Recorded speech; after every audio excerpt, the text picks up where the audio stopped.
आपण केबे नोटिस करचंती कि क्रिसमस बा न्यू ईयर पाखापाखी आसीगले सबु दुकान रे गोटे पर्टिकुलर वैरायटी रो केक मिले जहाँ क्रिसमस केक बा फ्रूट केक बोली कहती। से केक रो आज मु गोटे बहुत ही इजी रेसिपी नहीं कि आछि जहाँ को आपण बिना अंडा और बिना ओवन रे बहुत सहज रे घरे तैयारी कर दे परिबे। सबू छोट छोट टिप्स सहित बहुत ही सॉफ्ट स्पंजी और टेस्टी केक रो रेसिपी टी मु शेयर करी। रेसिपी पसंद आसिले वीडियो को लाइक करने को बिल्कुल भूलिबेनी और वीडियो को संपूर्ण देखिए। नमस्कार, मु ज्योति स्वागत करछि आपण समस्त को ज्योतिष खाना पीना रे। याकू आमे आज ऑरेंज रे बनेबा। मु प्रथमे ऑरेंज रो जो चोपाटा ताकू टिके घसिकी नै जाउछि।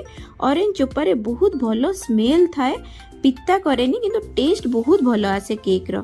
एटारो गोटे चामच भलिया मु घोरिकी नै गला परे ऑरेंज को काटिके एठी तार जूस बाहर कर दोछि। आपण चाहिले किणा ऑरेंज जूस भी यूज करि परिबे। ऑरेंज को ग्राइंडर रे ब्लेंड करिकि भी ता जूस टा को छाणीकी नै परिबे। जेमिति भी सुविधा होछि आपण करि परिबे। एठी मु 3/4 कप ऑरेंज जूस नैछि। मापिकी टिके केक को बना जाए से मापटा मु दौची सब जिनस गोटे चामच ऑरेंज जेस्ट पकेली आ यही सब फ्रूट आम पकेबा। जोटी मु प्रथमे किशमिश पकेइछि। जहाँ भी अच्छी आपण पाखे आपण पकेबे, नहले खाली किशमिश आउ खजूरी रे भी आपण एटा को बनै परिबे। मु कला किशमिश, गोल्डन किशमिश, क्रानबेरी आ एठी टूटी फ्रूटी पकोछि। टूटी फ्रूटीटा मुको सब दुकान रे मिल जाए। एटा अछि तरबुजर मंजी बा मेलन सीड्स। आ एठी मु काजू आउ आमंड को भी चॉप करके नहीं जाइए छोट छोट करके। आ भितर आपण पाखे जहाँ अच्छी आपण सेया पकेबे, बाकी सब जिनस स्किप करि परिबे। क्वांटिटी भी मु सबुर मेंशन कर देछि। ए सब को ऑरेंज रे भिजै की रखी देला परे मु एठी अध कप चीनी टा को मेल्ट करि नै जाउछि। पूरा स्लो रे फ्लेम को रखिकी चीनी टा को आम एठी मेल्ट करके नबा। हाई फ्लेम रे रखिले चीनी संगे संगे पोड़ी जिवो। एटा जेमती मेल्ट हेई आसीबो पूरा एथिरे आमे दबा पानी। मु गैस टा बंद करके पानी दउछि। एटा बहुत गरम अछि, एकदम से तार धास उठिके आसीबो। तो एठी गरम पानी टा मु दउछि। ठंडा पानी चीनी को आउ थरे क्रिस्टलाइज कर दबो। तो गरम पानी देले आपनकर एटा बहुत जल्दी मेल्ट हे जिवो। गोटे कैरामेलाइज फ्लेवर आसे सेतिपई चीनी को मेल्ट करके दउछि। आपण चाहिले एठी गुड़ भी देई परिबे। ब्राउन कलर सुगर आसे ताकू भी पकई परिबे किबा गुड़ को भी मेल्ट करके एमती देई परिबे। एटा को आउ टिके बसिके आपण एमती चलै देला पर पानी दे देला पर एठी देखंतु पूरा सिरप टा एठी रेडी हे जिवो। ए सिरप टा रेडी हे गेला पर आमे जो ऑरेंज रे सब फ्रूट को मिसे की सोक करथिले सेइथरे सिरप टा को ढाळीबा आ आको भिजे की आमे 3 घंटा जाय छाडी देबा। फ्रूट केक को सब बड़े फ्रूट गुड़ा को भिजे की ही करा जाए। रम रे भिजा जाए बा अल्कोहल रे भिजा जाए। आमे आको ऑरेंज रे भिजे की रखुचे। जिते भलो से एटा बतुरीबो सेते सॉफ्ट आपनकर केक बनिबो, एकदम जूसी लागिबो खाइया पे। फ्रूट गुड़ा को 3 घंटा पे ताको भिजेया पे छाडी देली। आ एबे केक रो मोल्ड नै जाउची। जहाँ भी मोल्ड आपन पाखरे अछि बा टिफिन बा बेला भी जदी थिबो ताको भी आपन यूज करि परिबे। मु आजी ओवन रे आउ बाहर गैस रे दी प्रकार केक बनै के आपन को देखेबी। सेति पई दीटा मोल्ड एठी रेडी करूची। एठी मु बटर पेपर लगेची। जदी बटर पेपर नाही आपन एमती तेल को आगो घसी नेबे सब आडे। तापरे अट्टा बा मैदा को छिंची नेबे। सब आडे अट्टा मैदा तेल ऊपर छिंची की झाड़ी देबे।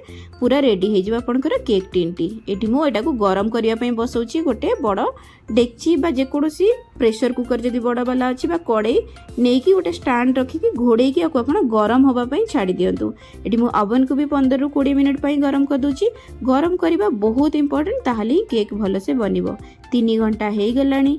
एडी देखंतु फ्रूट पूरा सोक हे जाईची आ फुल्ली भी जाईची। किशमिश गुडा को पूरा गोल गोल हे आसलानी। मु 3 घंटा एठी भिजेची। आपण चाहिले अधिक समय भी भिजे परिबे। आ जदी समय नाही आपण ऑरेंज जूस को गरम करिकि भी आको देई परिबे। गोटे मिक्सिंग बोल को आमे ट्रांसफर करनबा आ आपन तयारी करबा गोटे मसला। ए क्रिसमस केक रे मसला पड़ी थाए।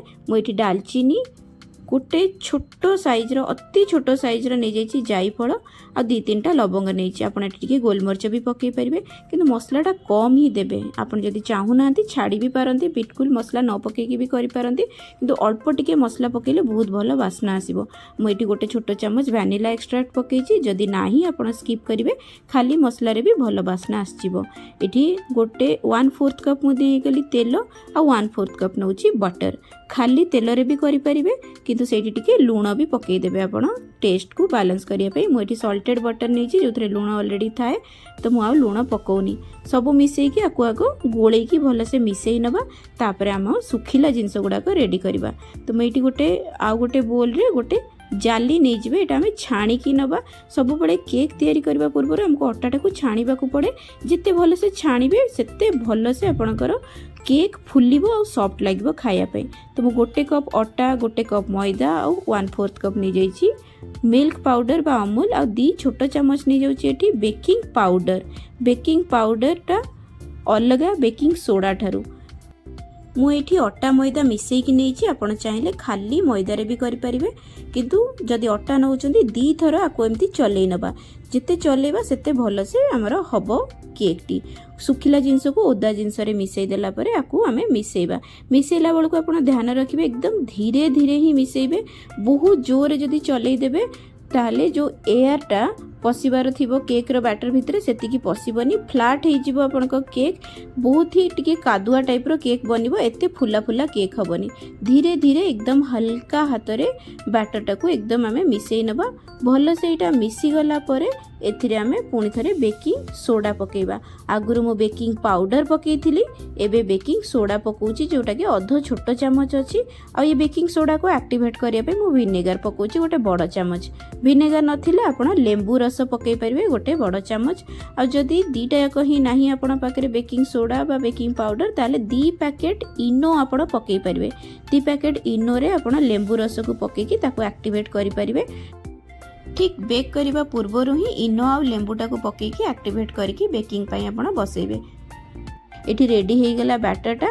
आगुरु जो आमे ग्रीस करके प्रिपेयर करके केक टीन रखिथिले सेथरे मु करूची। मु जेहेतु 2टा केक बनाउची ओवन रे आ गैस रे भी, पे एटा मु पूरा फुल करूनी, टिके खाली रखुची।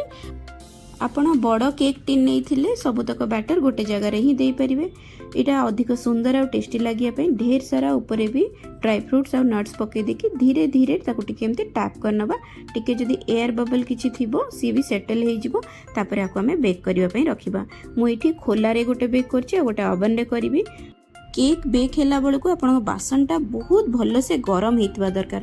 आपको 40 रु 50 मिनट पर मुझे छाड़देली बेक होगापी। ओवन रे मुझे टिके कम समय पर बेक कर, कारण ओवन रे आउ टिके जल्दी हम। गैस बेकिंगटा टिके टाइम लगे। या 20 रु 25 मिनट भितर एटा रेडी हो गला 170 डिग्री रे। एटी गोटे छुरी पुरेकी देखुची, देखो किछि भी लागुनी, तामाने एटा बहुत भल से बेक हो जाइछि। सेमिति आकु भी आमे छुरी बा जेकोसी काठी पुरेकी ही चेक करबा। सेंटर रे पुरेकी देखिबा, जदी सेटा पूरा क्लीन आसीबो जानवे जे आपन केक पूरा बेक हो जाइए। आ जदि केक रो बैटर टिके लागिकी आसिला आउ 5-10 मिनट आपको आपण बेक करनेबे। अंदाज रे ही एटा बेक करा जिवो, कारण आमे खोला बासन रे करूचे। ये देखो पूरा क्लीन आसूची, तो यहाँ भी पूरा भल से बेक हो जाइए। पाखापाखि 45 रु 50 मिनट मुझे बेक करी। धीरे धीरे बेक हुए फ्रूट केक को टिके टाइम भी अधिक लगे बेक होगापी। आपको हल्का ठंडा होगापी छाड़ा 10 रु 15 मिनट, तापर आमको डीमोल्ड करवा। ये केकटा आग बेक हो जाता, तो यहाँ टिके ठंडा हो आसला। साइड रू एमती स्क्रेप करके डीमोल्ड करदेले ये बहुत इजिली बाहरी आसीबो। केक को आमे डीमोल्ड कला परे भी पूरा ठंडा हवा पई आकु छाड़ी नबा। ए केकटा पतला हेछि, तो ये जल्दी ठंडा हो जिवो। किंतु जदि आपण एंटायर बैटरटा को गोटे केक बनाउचंती, केकटा आउ टिके मोटा हबो, ताकु ठंडा हवा पई भी अधिक समय लागिवो। 2 रु 3 घंटा पूरा ठंडा करि सारला परे ही आपण केक को काटिबे, तो केक एकदम भल से काटी हबो। साइज हे कि काटी हबो, भांगीबनी, कारण आ भितरे ड्राई फ्रूट्स नट्स सब अछि, तो भांगीबार चांस टिके अधिक अछि। जिते छोट छोट आपण काटी कि नेबे ड्राई फ्रूट्स को आ नट्स को, ताहले केक भितरे से भल से सेट हेकी रहिबो। केक काटिला बेले भांगीबनी। एकदम स्पंजी केक बनिकी रेडी हेछि। गैस रे बेक करंतु बा ओवन रे बेक करंतु, बोथ वे रे केक टी बहुत भल से बनिबो।